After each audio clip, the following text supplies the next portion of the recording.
Мөлдір ханым, қазіргі таңда өкінішке орай қарызсыз адам жоқ.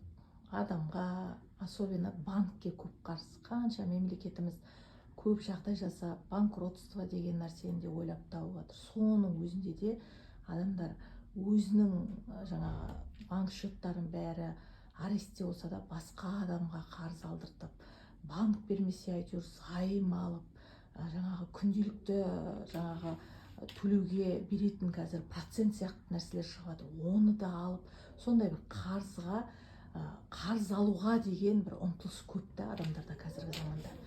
Осы неліктен? Или бір бұның потребность па, әлде бір психологиялық оның несі бар ма? Жаңа шешімі бар ма? Бұлай қарыздың өте жақсы сұрақ қойып отырсыз, қарыздың темасы, айта берсеңіз, ол бітпейтін ұзақ нәрсе. Бірақ қарыз деген ең тез, қарызға кіру де тез, қарыздан шығу, ақша табу да ең тез, оңай нәрсе. Себебі мысалға қарым-қатынаспен егер проблема болатын болса, қазір сізде, сіз оны ұзақ жылдар бойы қалыпқа келтіресіз. Себебі сіз ғашық болдыңыз, сезіндіңіз, денеңіз бәрін чувствовать етті да, мысалға ол сезімнің орнын бір мысалға тастап кеткен адам делік, или сіздің өміріңізден қайтқан болса, сіз оны ұзақ жылдар ұмыта алмайсыз. Онымен жұмыс жасауда тереңірек, көбірек болады. Ал ақша табу жолында ақшаны тез жасауға болады. Бірақ адам миындағы жаңағы қарызға кіре беру программасын өшірмей, іштегі соған қатысты қорқынышты алмай, жауапкершілікті түсінбей, адам оңай ақша табады, оңай қарызға кіреді, оңай ақша табады, оңай қарызға кіреді. Даже бұлай қарап отырсаңыз, элементарно да, қарыз алу деген не? Ол деген сіздің болашақтан ұрлық жасауыңыз. Сіз қазіргі жоқ ақша қолыңызда, бірақ болашақтың жаңағы кредит болсын, алдыңыз миллион, 2 миллион алдыңыз да, енді сіз мына уақытта өмір сүре алмайсыз. Өйткені болашақтан қарызға ақша алып алдыңыз, сіз осы жерде еңбектеніп, жаңағы маңдай теріңізбен тауып жүрген ақшаны осы уақытта жұмсап, рахаттанудың орнына, ана болашақтан ұрлық жасадыңыз ғой, енді алдыңыз ғой, алдын ала заранее да, соны кім бересіз, сіз мына настоящий уақытта жоқсыз. Түсіндіре алдым ба? Сіз болашақтан ұрлық жасау арқылы, ұрлық деп айтамыз оны да, алдын ала алып тұрсыз, и сол болашақтағы алған нәрсені жабамын деп, қазіргі данный моментте сіз жұмыс жасап жатырсыз да, барлық нәрсені соған төгіп жатырсыз. Значит, сіз мына өмірде, бүгінгі күнде, қазіргі уақытта жоқсыз. Сіз миыңызбен де, ақшаңызбен де, барлығымен ана болашаққа кіріп кеттіңіз. Сонда, егер мен кредит мысалға миллион алып алатын болсам, қазіргі зарплатым 100 мың болатын болса, 10 ай бойы табатын нәрсемді мен алдын ала алып алдым. Болашақтағы табатын ақшамды алып алып тұрмын. Енді соны төлеп жүрмін. Сонда енді бұл қараңыз, сіз қазіргі уақытта мысалы мен зарплат алдым 100 мың, 100 мыңды мен өзіме жұмсайтын болсам, ешкімге қарыз болмасам, мен рақаттанып, осы жердің кайфын көрер едім. Дұрыс па? Даже мен қарызға алып алған, жаңа кредитке үй алып алсам да, ол үйден айырылып қалам ба деген қорқынышпен өмір сүріп жатырмын. Значит, мен қазіргі шақта өмір сүріп жатырмын ба? Жоқ. Мен даже бір көйлекті алдым делік қарызға. Мен оны киген сайын, ойбай, мынан ақшасын қайтаруым керек. Мен сонда өмір сүріп жатырмын ба? Жоқ. Барлық нәрсе біздің алдын ала алып алып, сол қорқынышқа өзімізді тығып қойып, сол бір шеңберді айнала беру адреналин ғой.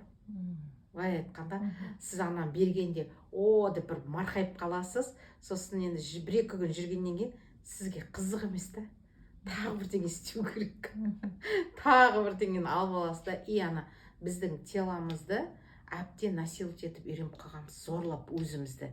Өйткені біздегі ақпараттар қалай болды?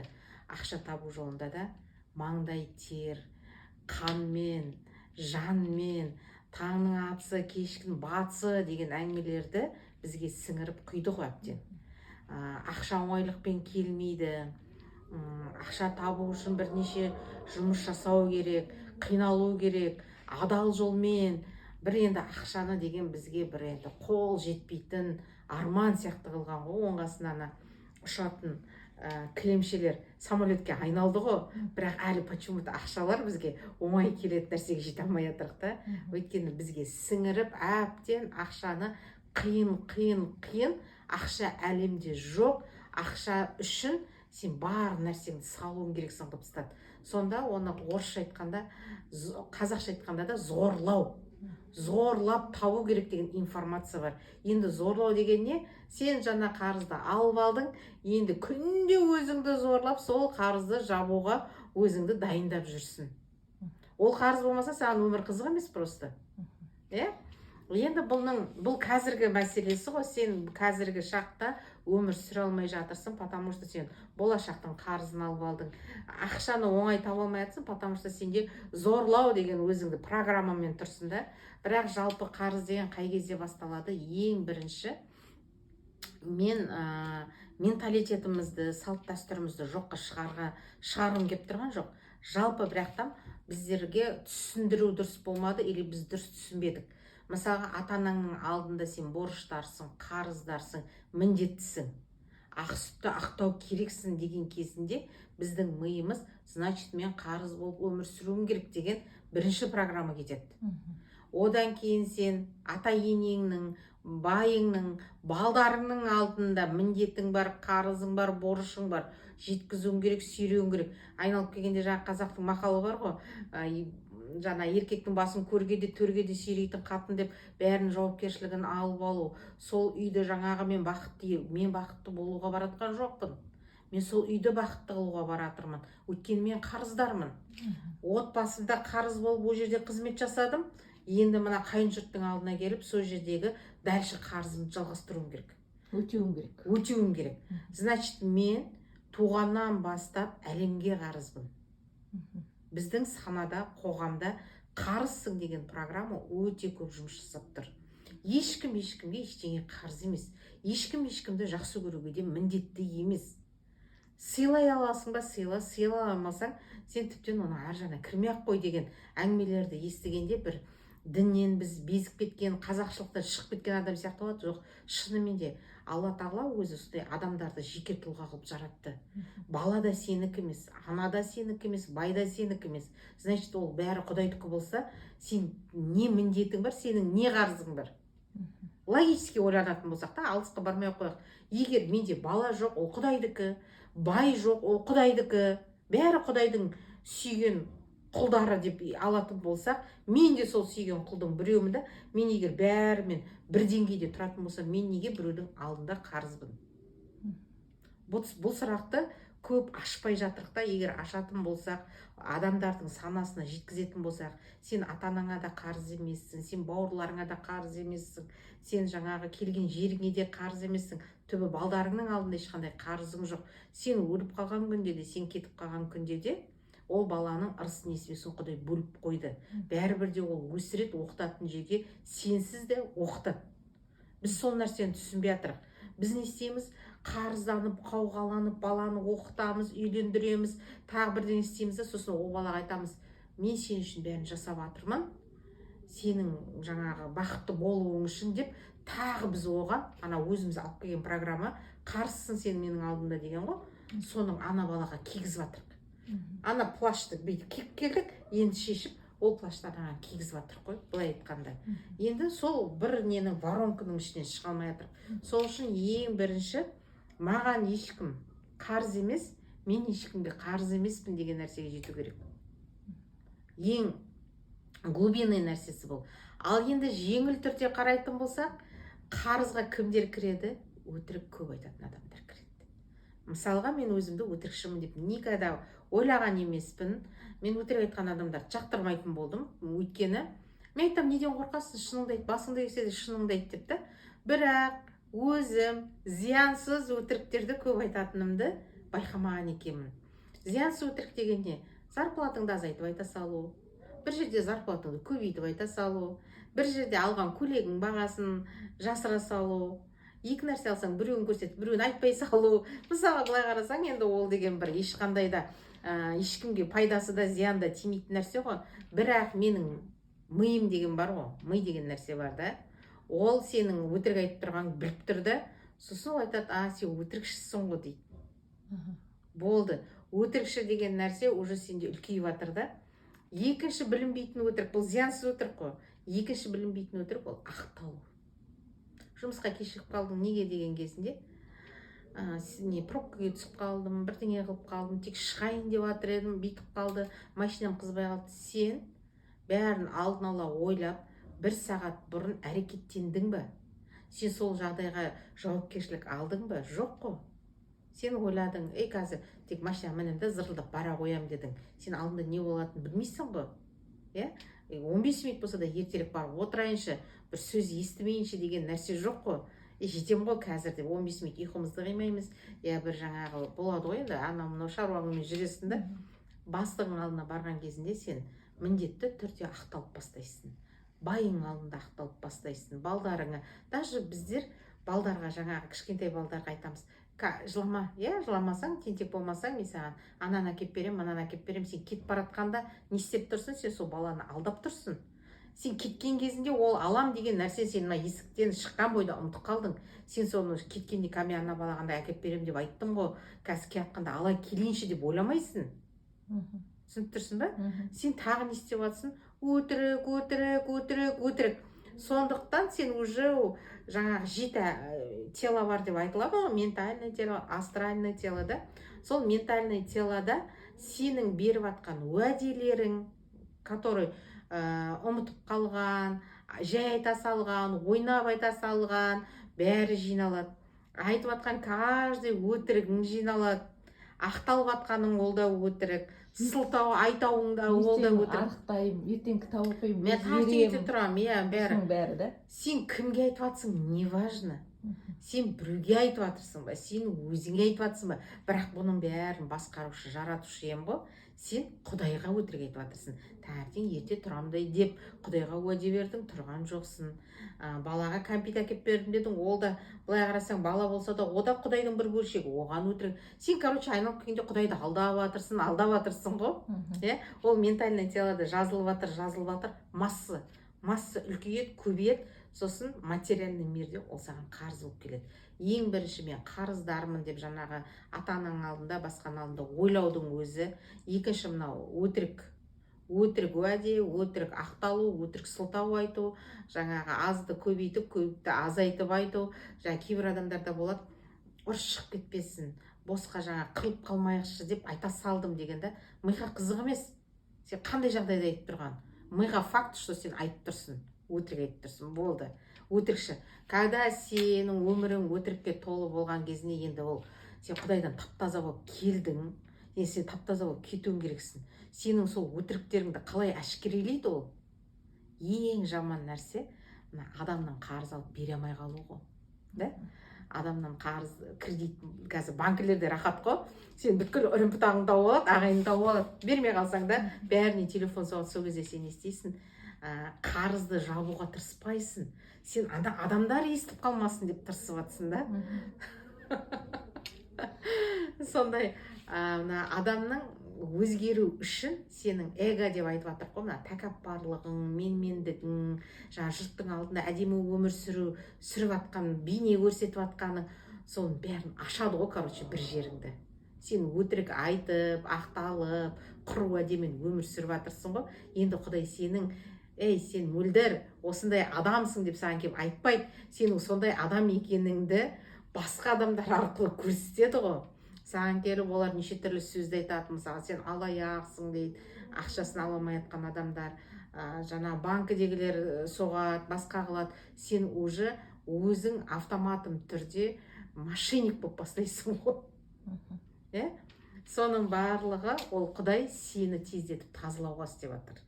Бірақ көп адамдардың жасайтын қателігі, мен қарызға кіріп кеттім, болды, өмір қиын, енді не істеймін? Өліп қалсам ба екен, қашып кетсем бе екен, телефон бәрін айырып тастасам, тығылудың жолын, жаңағы осы кезге дейінгі өтіріктен құралған қарызды тағы қандай өтірікпен жапсам екен деген ойдан өтірік құрастыра береміз. Енді қарызда жүрген адамдар білет. Мен потому что өзім қарызда болдым, білем. Қарызда жүрген адамда қорқыныш көп болғаны сондай. Сен қазір маған айгүл соқса, қандай өтірік айтам деп, сен әлі соқпай атқан адамға өтірікті миыңнан құрастырып жатасың. Біреуді өлтіріп тастау керек, біреуді жаңағы ауыртып тастау керек. Сондай кезде олар жаңағы менен сұрамайды деген сияқты. Сен ол өтірікті қойып басымды кессең де, менің бүгін беретін ақшам жоқ, ертеңде бере алмаймын, мен осындай күні беремін деп жаңа нақты өзің бір шешім қабылдай алмайсың. Қорқыныштан бір өтірікпен бір өтірік, бір қарыздан бір қарызға адам кіре береді. Қарыздан қарызға деп жаңа бастаған темаңыздың сұрағыңыздың жауабы осылай. Адам егер де қарызға кірді ма, мен осы қарызбен тоқтаймын, басымды кесіп алып қазір осы жерде өлтіріп кетсе де, мен тек осы қарызды жауып, осы жерде шындығымды айтып өлем десең, онда Құдай саған ол қарызды өзі жауып береді. Қарызды да беріп тұрған Құдай ғой саған. Мысалға барда адамдар бір 10 мың теңгені сүрей алмайтын адамдар бар, сұраса да ала алмайтын адамдар бар. Ал миллиондап алатын адамдар бар, 10 миллион, 100 миллиондап алатын адамдар бар. Олардың потенциалы жоғары, ақша табуға деген потенциалы жоғары. Бірақ ол минуста тұр ғой жаңағы өтірікпен. Сол үшін ол минусқа кіріп кетіп жатыр. Егер де ол сондай потенциалын бар екенін біліп, жаңағы өмірін өзімен шынайы, Құдаймен шынайы, адамдармен шынайы болуға тырысатын болса, ол жаңағы 30 миллион, 50 миллион жаңағы плюске айналар еді. Ең бірінші қарыздың айтатын нәрсесі саған өтірікті тоқтат дейді. Елді алдама, өзіңді алдама, Құдайды алдама дейді. Бірақ адамдар қорыққаннан деген шындықты айта алмайды. Сылтау, ақталу. Енді сылтау айту, ақталу психологияда жертва деп айтады ғой. Жертва деген не? Мені аяса екен, менің қарызымды кеше салса екен, или иллюзияға кіріп кетеміз ғой. Аспаннан бір чемодан ақша түсіп, ананы алып жауып тастаса деп, өзіңді как будто ертең таң атса, біреу саған қарызын жауып тастайтын сияқты өзіңді бір қиялдарға, бос қиялдарға кіргізесің. Қанша қарызы бар адамдарды білем да, техника бересің, мынаны жаса дейсің ғой, жасағысы келмейді. Просто оған біреу қарызын жауып беретін адам іздейді. Сенің қарызыңды ешкім жауып бермейді. Допустим, мен бүгін сенің қарызыңды мен жауып тастадым. Мысалы 10 миллион қарызың бар дейікші, жаңа бір бауырың келіп жауып тастады, сен оны осознавать еткен жоқсың ғой. Саған как-то легко болды. Сен миың айтады, осылай істеуге болады. Сен енді 10 миллион ба? Сен бірінші класстан екінші классқа өтуің керек, өте алмадың ғой. Біреу жауып тастады сенікін. Алдыңда сен ертеңіне 20 миллионға кіресің. Сонда сен жылайсың, ойбай, 10 миллионды өзім жауым керек еді, 20 миллионды қалай жауам деп. Енді сен 20 миллионды ешкім жауып бермейді. Лучше сен азғантай болып тұрған кезінде жауапкершілікті алып, шынайы өзіңе қарап, жасайтын нәрселерін жасап, айту нәрселерін өзгертетін бәрімен жұмыс жасап кеткенде, сен азғантай қарыздан шығып кететін едің. Сен уже ол солай, механизмі солай жұмыс жасайды. Сен азғантай қарызды жабуға жылап, еңіреп, жатқың келмей, сылтау айтып, әркімге жаңағы аянышты болып жүретін болсаң, сені ол жерден шығару үшін үстіне тағы қосып береді. Сен бұл жерден алатын сабағыңды алмадың ба, сөзіңді өзгертпедің ба, ойыңды өзгертпедің ба, саған тағы әкеп береді ме? Қазақта бар емес пе, бір айналдырғанды шыр айналдырады деп. Ол шыр айналдырғанда Құдай сені бір жек көргенен, бір сені сынаққа салып, сенің бір бычтың шығару үшін емес қой. Хорошо, Мөлдір ханым, значит, біз қарыз бізді, адамды, любой адамды оят, жаңағыдай потенциалыңды аш деген нәрсені айтып жатыр, сондай сигнал деп түсіндіріп жатсыз ғой. Енді адам өзінің ішінде қандай потенциал бар екен қайдан біледі? Қызық айтайын ба? Қазір неше миллион қарызың бар, соны есепте, общий банкі болсын, адамға болсын да, и сол қарызды екіге көбейтші, сол кезде сенің потенциалың сондай деңгейде болады.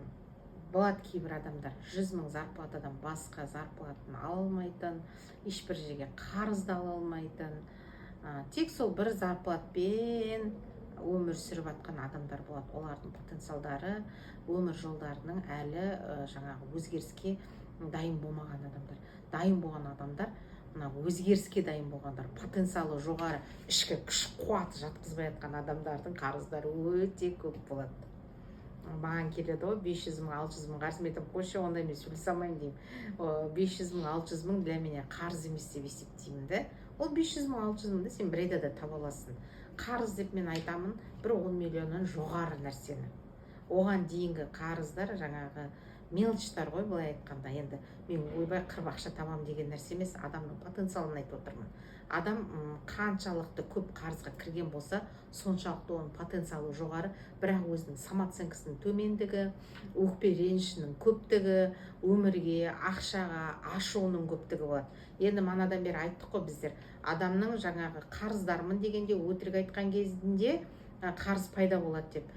Енді тағы бір нәрсе бар, адамды қарызға әкеп тығатын. Ол сенің ішіңдегі өмір сүргің келмейтін жағдай болады. Ол қандай жағдайда пайда болғанын білмеймін. Кейбір адамдарда өте кішкентай кезінде, 5 жасында, 7-10 жасында болсын, бір қатты жаңағы айтқаны болмай қалады, я бір үйдегі ұрыс керістің жағдайынан, білмеймін, енді әртүрлі ситуацияда өлгім келеді. Мен атым қожада бар ғой, жаңағы өлген адам сөйлемейді деп ашуланып, бетіне простыня жауып жатады ғой. Сондай жағдайда ол сен эмоциямен айтып тұрсың ғой. Эмоционально біздер жаңағы бүткіл ашуымызды көтеріп, өкпе ренішімізді жинап тұрып айтқан кезінде сол нәрсе тез жаңағы тік деп орындалып қалады. Сен бір рет болсын бала күніңде мен бүйтіп өмір сүргім келмейді деп ойладың ба? Өлгенім жақсы, жаңағы бәріне сен өліп қалған кезінде келіп сенен кешірім сұраған. Мысалы менде де болды ондай да, сол қожаның киносынан болғаннан кейін болар, білмеймін, или жаңағы еркеліктен бәрінің өзім аяғыма жыққым келді, дегенімді жасатқым келді. Сол кезде мен бүйтіп өліп қалсам, жаңағы уксус ішіп өлсем бекен, бүйтсем бекен деген приколдар болды да бір. Сондай кезде біздің ішімізде ол уже фундамент құрылып бастайды. Есі құттай нәрсе болған кезінде, тағы бір нәрсе ұнамайтын бізге де болған кезде, сол өліп қалу процесі көбейе береді. Енді сені Құдай өмір сүруге жіберді ғой, бақытты болуыңа, барлық 18 ғаламды саған қызмет жасатып, беріп қойып отырған кезінде сен өлгім келіп жатыр деп жатсың да, сені ояту үшін не істейді? Қарыз келеді. Қарыз болғанда сен уже өлімді ойлай аласың ба? Сен ойбай өлсем ертең көмілмей қалам деп қорыққаннан қарызды жабуға тырысасың. Өлген кезінде мынаның қарызы бар ма деген сөзді естіртпеу үшін сен қарызды жабуға жұмыстанып кетесің. Жұмыстанғанда екі бағытта, 2-3 жұмыста жүріп өзіңді қинап қарызды жабуға кірісесің, не болмаса сен өзгеріске кірісесің. Бұл енді абзалы өзгеріске қарай кету ғой. Қарызды жауып тастау. Қарызгер адамдарға айтатыным, никогда қарызды жабуға жүгірмеңдер. Қарызың бар, хорошо, бұл қарыз маған не үшін керек? Мен бұдан не түсінуім керек? Бұдан мен не өзгертуім керек? Мен қай бағытқа баруым керек? Нені дұрыс істемей жатырмын деген сұрақтармен өзіңізді өзіңіз кішкене жұмыс жасайтын болсаңыз, өзі инсайттар келеді. Өзіңіздің әліңіз келмей жатса, психологтарға, басқаларға жүгінуге болады. Тағы бір айта кететінім, қарыз көбейген кезінде емшілер мен бақсыларға барып, жолымды аштырту арқылы біреу қарызды жауып тастайды деген ақымақ ойға бармау керек. Кезінде өзімде жүрдім сол жерде. Бүткіл емшілерді арладым. Ана жерге барған кезде, олардың ырымдарын жасаған кезде, как будто мен қарызымды біреу жауып бере ма, жауып қала ма, сондай бір алдамшы сезімде ұзақ жүрдім. Сол сияқты мен ұқсап жүрген адамдар қаншама әлі күнге де бар. Жаңағы емшілерге барамыз, жолымыз, жолың ашылар, басқалар, бірақ сен қарызыңды ешкім жауап бермейді. Соны нақты түсінуіміз керек. Сенің қарызыңды ешкім жауап бермейді. Сенің қарызыңды Құдай жауап береді, когда сен өзгергенде. Түсіндің бе? Осы нәрсені білуіміз керек қой. Сол бізде өмір сүргіміз келмеген кезінде ояту үшін де келіп жатады ол қарыз. Екінші бір жағдай, қарыз деген долговая яма дейді ғой, орысша. Ямада апан. Ол біздің бір ішіміздегі орны толмай қалған сезімдердің үңгірі болады сондай. Соны біз ақшамен жапқымыз келеді. Ол үңгір қандай кезде пайда болады? Мысалға, көп аса сенің қатты жақсы көретін адамдарыңнан айырылып қалған кезінде. Потеря дейді ғой. Ол адам қайтуы мүмкін, или басқа жаққа кетіп қалуы мүмкін, или сенімен достығын үзуі мүмкін, білмеймін. Кімге сен қатты бауыр басып жүрдің, сондай адамдарынан айырыла берген кезінде жаңағы үңгірік үлкейе береді. Соның орнын уже сен онымен жаңа бұрын сөйлесіп рақаттанып, жаңағы ашылып, күліп, ойнайтын болдың. Не болмаса ол ер адам болатын болса, сен одан махаббат алдың. Не болмаса шешең болатын мысаға да ертерек кетіп қалды, о дүниелік болып, әкең мысаға. Сондайлардың орнын толтыру үшін, жаңағы махаббатты алу үшін сенің миың не істейді? Жаңағы ақшаны ізінен қуып, содан кайф алдырып қояды.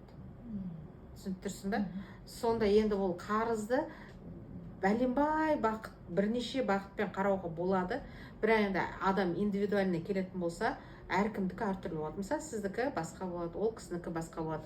Ең бірінші мен бұл жерде кеңес берер едім, бұрынғы қарызгер ретінде адамдарға ең бірінші айтар едім, приблизительно менде осындай миллион қарыз бар емес. Жаз қағазбен ручканы қазір алда, сен білесің, ана банкке приблизительно 2 миллиондай қарызсың, мөлдірге 2000 қарызсың деген сияқты сен біліп тұрсың да, бірақ общий итогын қағазға жазу арқылы общий мынандай қарызың бар екенін жазып, мына миыңа, көзіңе сигнал бермейінше сенің қарызың өзгермейді. Өйткені, мысалға, бір уақытта менің қарызым 30 миллион болды. 5 жыл өтіп кеткенде де 30 миллион, приблизительно 30 миллион қарызым бар. Значит, мен азайтып келе атамын да, бірақ там азайтқан сумманы көзім көрген жоқ, миым оны сезген жоқ.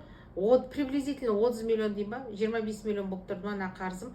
Аяқ астынан бір оқу шығар, бірдеңе шығар, жаңағы біреу ауырып қала, әйтеуір білмеймін, бір нәрсе шығады да, сен мына 30 миллионнан, 5 миллионнан құтылдың ба, 3-4 миллион тағы кіресің сен. Автоматым түрде кіре бересің. Қарыз бір түрлі азайтып атқан сияқты боласың, бірақ бір орынға келе береді. Неге? Мына адамдардың қолында жазу болмағаннан кейін. Ай сайын сен кәдімгідей неше миллион, неше 100 мың, даже 10 мың қарызыңды бердің ба, сен минусовать етіп отырған кезде кеше миллион болса, бүгін 999 мың болады да, мысалға. Сондай сияқты сенің миың ана есепті көріп отыру керек. Сол кезде бір нейрон, азайды ғой, азайып жатыр ғой. Сол кезде шылчоқтар болады. Ал егерде бізде білмеймін, приблизительно осындай, шамамен осындай деп айта береміз да, кетіп жатқан ақшаны орнына әкеле береміз. Или даже екінші вариант, біз алдап жүреміз. Сенің 30 миллион ақшаң қарызың болды, 5 жылдан кейін сенің 50 миллион қарызың бар. Бірақ сен ана біліп тұрсың, что ол азайып жатқан жоқ, бірақ есептеуге қорқып тұрсың. Нақты сумманы көзің көрмей, өзің есебіңді шығармай, ол қарыз не азаймайды, не көбеймейді, бір волнада тұрады осылайынан.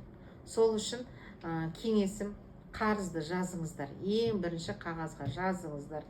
Неше, 1000 теңге болсын, 2000 теңге болсын, кімге бере жақсын, атын атап, түсін түстеп жазып, ең соңғы общий итогты жазып, осындай қарызым бар екен мойындаймын деңіз кәдімгідей отырып. Мен мындай миллион қарызым бар екен ғой, мойындаймын осыны.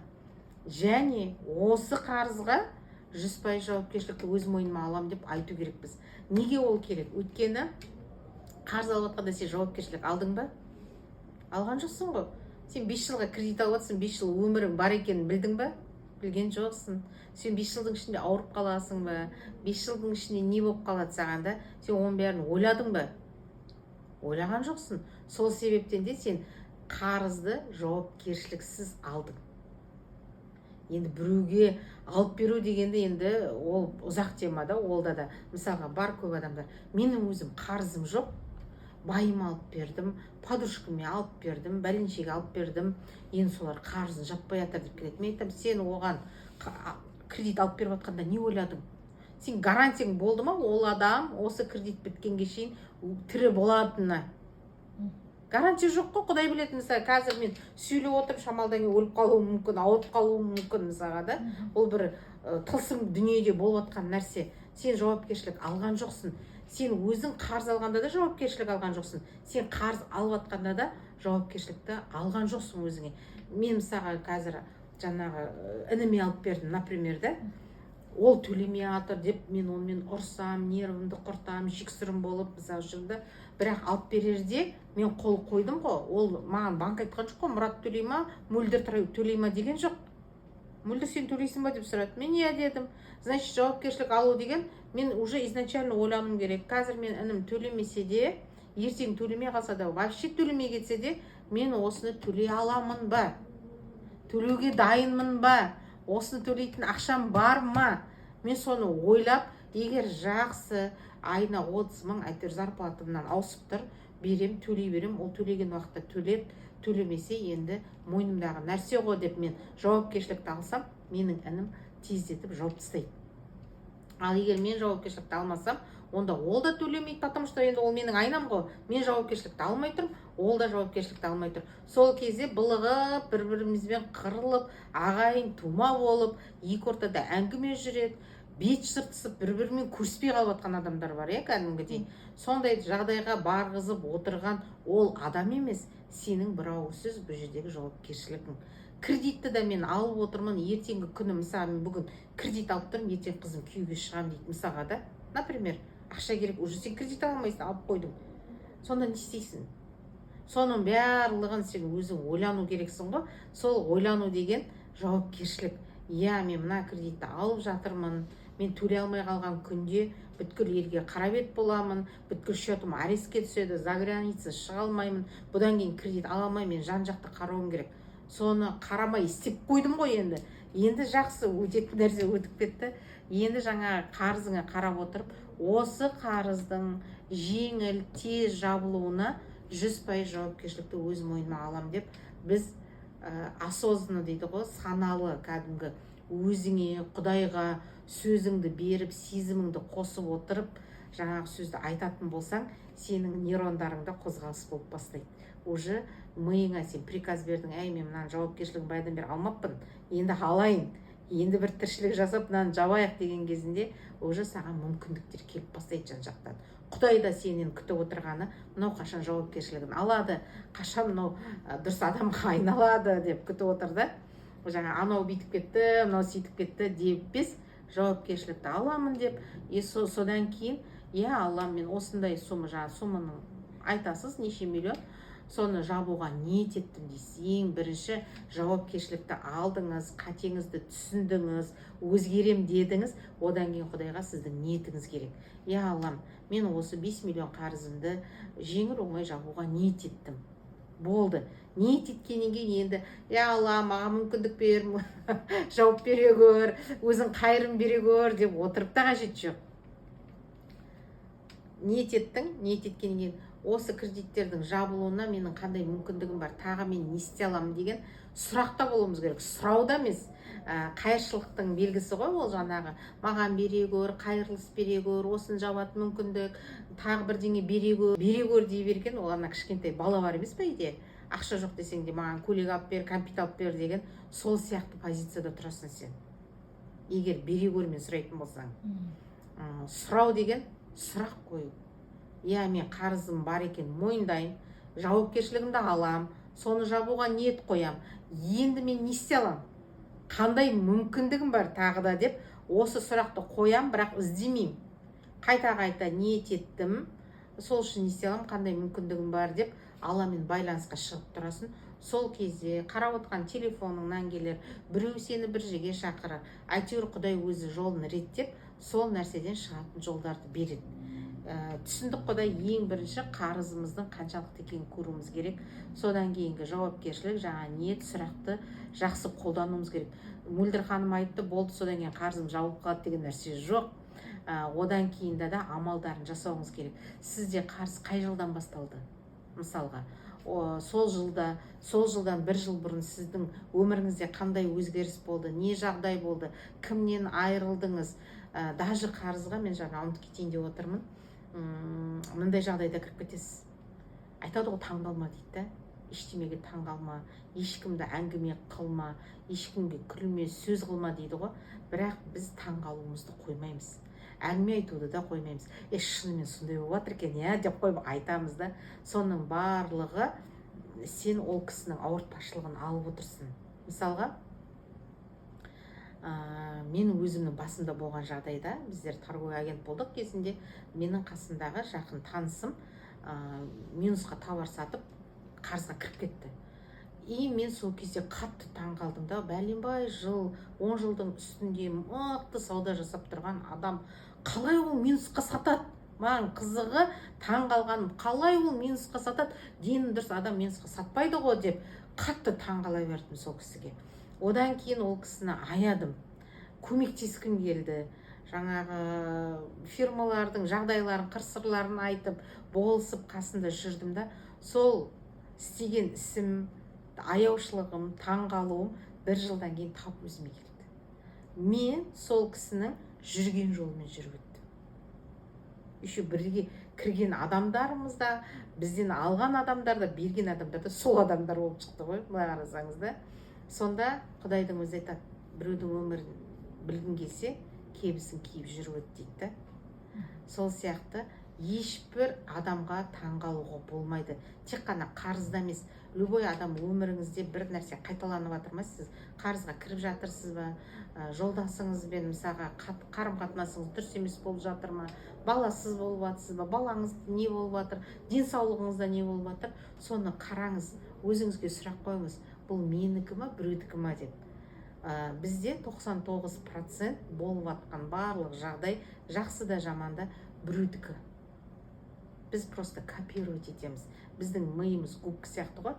Анамыздың ішінде жатқаннан жазылды, шыққаннан бастап есімізді білейік білмейік, оның барлығы қоғамда болып жатқан барлық нәрсе жазылып жатыр да. И автоматым түрде ол сен даже ойламайсың, есіңе де түспейді. Бірақ сол жазылған әрбір клеткамыздегі нәрсе әрбір күнімізде рөлін ойнатып тұрады бізге. Біз өміріміздің билей алмайтындығымыз осы запистердің жүріп тұрғанынан. Ол запистердің бәрін енді толық алып тастау үшін психологтарға бара беру емес, адам өзінің тәнімен жұмыс жасау керек. Өзінің қолында биоток болады, сөздің тазарту құдіреттері бар, сонымен жұмыс жасау керек. Әркімге барып, әртүрлі көзқарастарға кіре беріп, әркімнің установкасына біреу былай айтады, біреу былай айтады. Мысалы, психологтан шығып, вообще қиын жағдайға түсіп кеткен адамдар бар.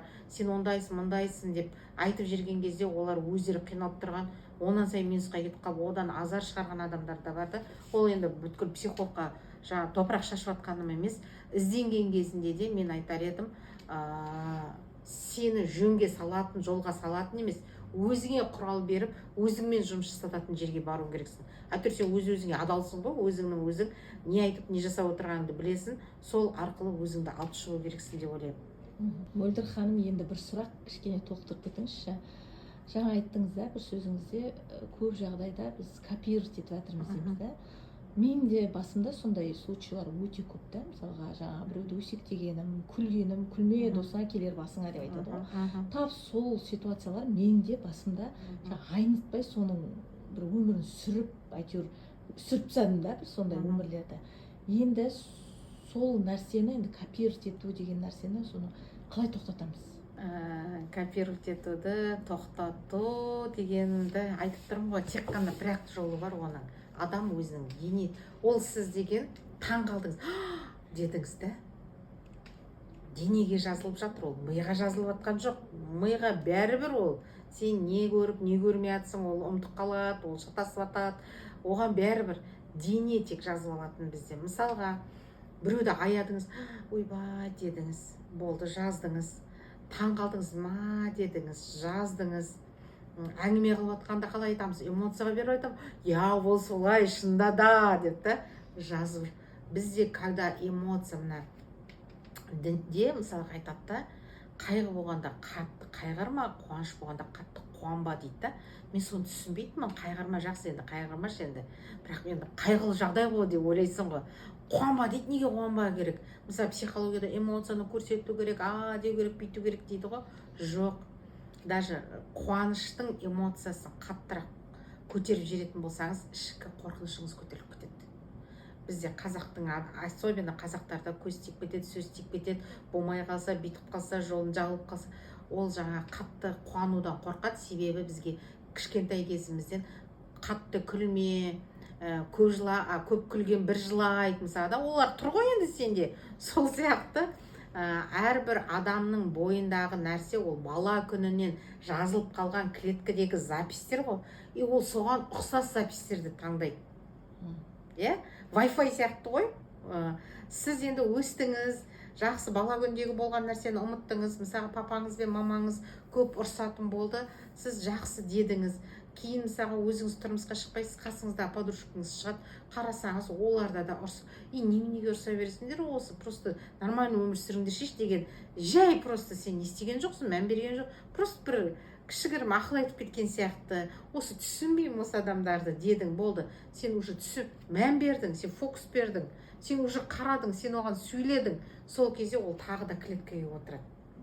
Енді Құдай айтады, сен мөлдір, сен жаңағы әке шешеңнің кезіндегі істеген нәрсесін мынанікі дұрыс емес дедің, баға бердің, эмоция бердің, таң қалдың, түсінбеймін дедің, одан келді жаңа қасыңдағылар, апаларың, жезделерің, жеңгелеріңнің ортасында жүріп оны да көрдің, оған да айттың да, сен айтады, енді хорошо, сен көршеш дейді. Қалай күшті ма? Сен өзің сезініп көр. Сен тап сондай отбасыға айналасың, болды. Сол кездегі кешегі беріп жатқан ақылдарың қайда? Жұмыс жасамайды ол. Өзіңе қолданбайсың ба дейсің? Уже ол ақылың сенің жұмыс жасамайды. Уже саған ақыл беретін адамдар келеді, сені аяйтын адамдар келеді. Бұл жерде не? Адамның саналы түрде басың жасап тұр, бәрін біліп түсініп тұрсың, бірақ сенің миың емес, денең билеп кетіп тұрады. Өйткені сен сол кездегі жаңағы ашуың, наразы болдың сен сол нәрсеге. Мен көп аса бетіп айта беретінмін, түсінбеймін, неге өсте бересіңдер, түсінбеймін, неге бет. Сол түсінбеймін деген соң түсіну керек болған болып тұрмын ғой. Енді сол таңғалған нәрсенің бәрінен өзім өтіп шықтым. Не нәрсені таңғалдым, сол нәрседен мен өттім. Қазір таңғалуға қорқам. Қазір бірдеңе болса қайырлы болсын, қайырым берсін деймін да, даже қарауым да келмейді, айтқым да келмейді, оны екінші адамға вообще етпеймін ғой. Потому что мен түсіндім да, что сен бір көрген нәрсеңді екінші жерге айттың, сен оған эмоция бересің, отты жағасың ана жерде өзіңнің да. Шатасып қалмай, тек дұрыстап тұрып жеткізу керек, ол түсіну керек та, оның бәрі эмоция ғой. Сондықтан да бұл деген любой жағдайда 99% біздің өміріміздегі жағдайлар қайталанып жатыр. Не только ол оқиғалар, мысалға сіздің қай жеріңіз ауырады, мысалы тізеңіз ауырып тұр ма, сұраңыз тізеңізден, қолыңызды қойып отырып, бұл ауырып тұрған нәрсе, бұл ауруым даже да, менікі ма, біреудікі ма. Ең бірінші ақылға салмайсың, ең бірінші біреудікі деген нәрсе келеді. Любой ситуацияда біреудікі деген келе береді. Өйткені ол сенің программаң емес. Сен өзіңнің келген өмірге не үшін келгеніңді сен түсіне алмайсың. Өйткені миллион программа тұр сенде. Сол миллион программаны тазалау үшін тағы да қайталап айтамын, адам тек өзімен жұмыс жасау керек. Біреуге жауапкершілікті бер тастап, бір жерге барып жолын тазалатып, аштыртып, біреуге сеанс алдырып, біреуден разбор алып, бір курсты алып, соның ішіндегін жасап тастап, болды мен өзгерем деген нәрсе жоқ. Өлгенше сен өзіңнің сөзіңді өзгертіп отыруың керексің. Каждый сенің аузынан шыққан сөз сенің миыңа беріп жатқан бұйрық. Сен егерде менің жолым болмай жүр, қарызым көбейіп кетті, байым айтқан тыңдамай жатыр, балдарым бүйтпей жатыр деген сөзді көбірек айтатын болсаң, ойлайтын болсаң, сен оны миға бұйрық беріп тұрсың. Менде осылай болу керек деп. Ми солай қабылдайды. Ми сенің аузынан шыққан нәрсенің бәрін тікелей қабылдап отырады. Ол сортировка жасамайды. Мынау дұрыс емес, мынау жақсы, мынау жаман демейді.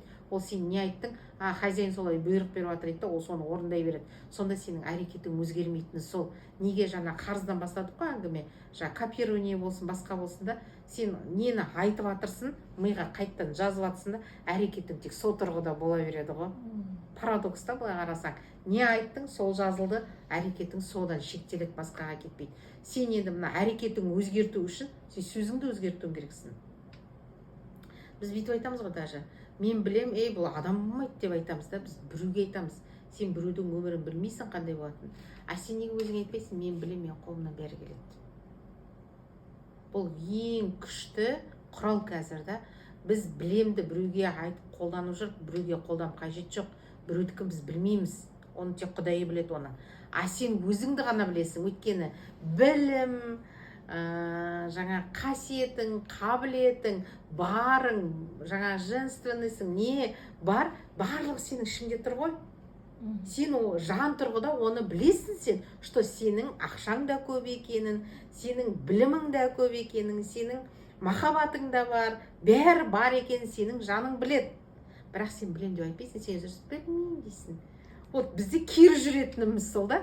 Біреуді мынау қандай десең, мен білем ол деген мынандай дейсің да. Сен қандайсың десең, мен білмеймін. Білмеймін деп білемсіп қаламыз да. Жоқ, мен деген осындаймын деп ешкім айта қоймайды. Білмеймін, сондай сияқтымын, енді ана кім тәкаппарсың деп айтты, мүмкін сондай болармын деп та, сөйтіп жаңағы тіке өзіміздің плюс-минусымызды айта алмаймыз.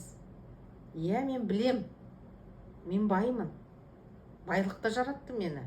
Шынымен де ғой, Құдай тек айтқан жоқ қой мына жерде жаңағы кім Майра бақытты бай болсын, мөлдір кедей бақытсыз болсын деп бөлген жоқ қой, бәріңе бірдей беріп жатыр. Значит, біз бәріміз баймыз. Бірақ мен білем баймын деген сөзді кім өзіне қондырып жатыр?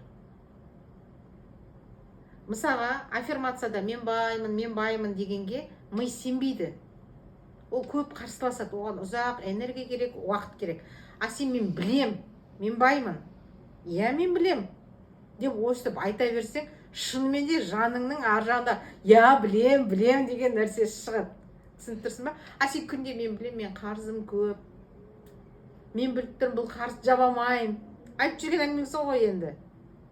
Мен білем, мына байым өзгермейді. И сен соны миыңа беріп жатсың, миың оны хоп болады тақсыр деп сол нәрсені саған беріп жатыр.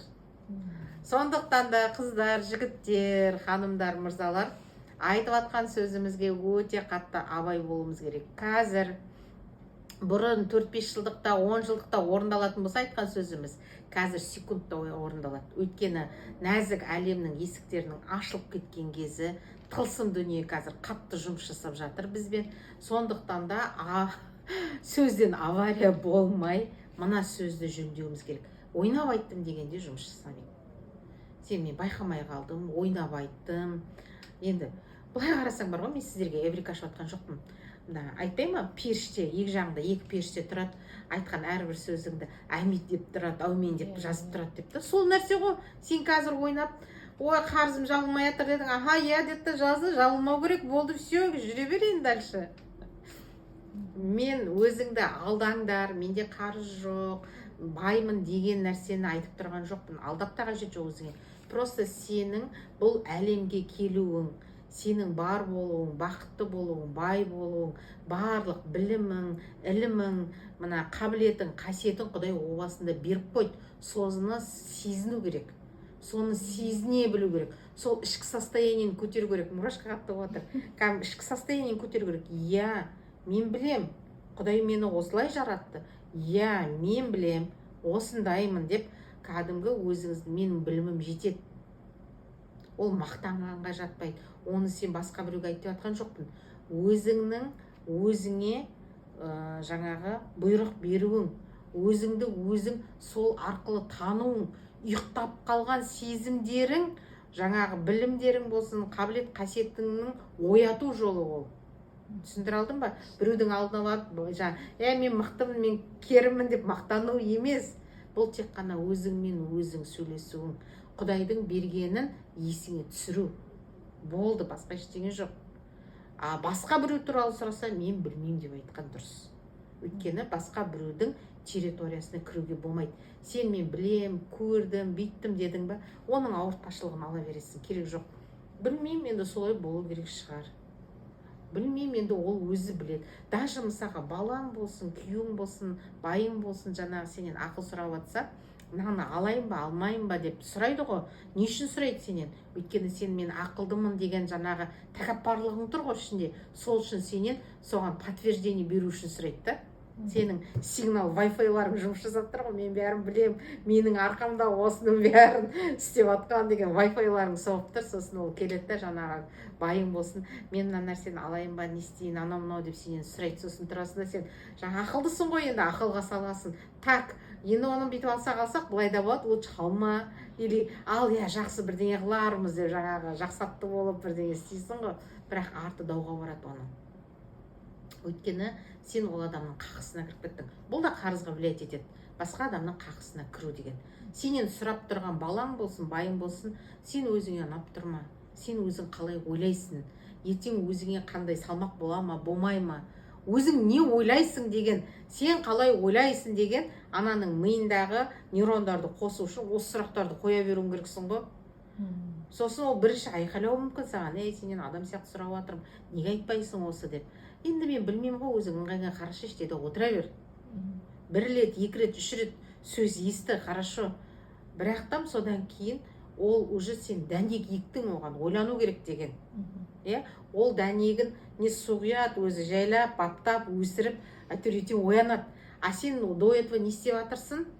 Ананы алу керек, мынаны салу, сен тұршы, анаған баршы, сен мынаны жасашы, бүйтші деп сен байыңның да, балдарыңның да тағдырына араласу арқылы сен шешім қабылдап отырсың. Бұл басқа біреулердің жауапкершілігін алу. Бұл да қарыз. Түсініп тұрсың ба? Әркім өзінің рөлінде өмір сүру керек. А біз деген барлық рөлде бір моментте боламыз. Әйел адамдары барлық рөлге кіре береміз ғой. Керек па, керек емес па, қызық емес. Еркек болатын жерде еркек боласың, қатын болатын жерде қатын боласың, бала болатын жерде бала боласың, қоя береміз, короче, да. Бірақ бізге өзіміздің байымыздың алдында әйел екенімізді мойындап, действительно сен оған қарағанда азырақ білетініңді түсінуің керексің. Еркектердің неге басы қатты жұмыс жасайды? Өйткені оларда анализ жоқ. Әйелдер анализ дейді, жаңағы ақыл ғой. Көбірек ақылымызды қосқан сайын біз адаса береміз. Ақыл адамды адастырады. Санаға қосылу керек. Еркектердің барлығы жаңағы мықты негізінде. Әйелдер қазір мен жек көріп отқан болар, бірақ шынайында да әйел адам шешімді тез қабылдай алмаймыз.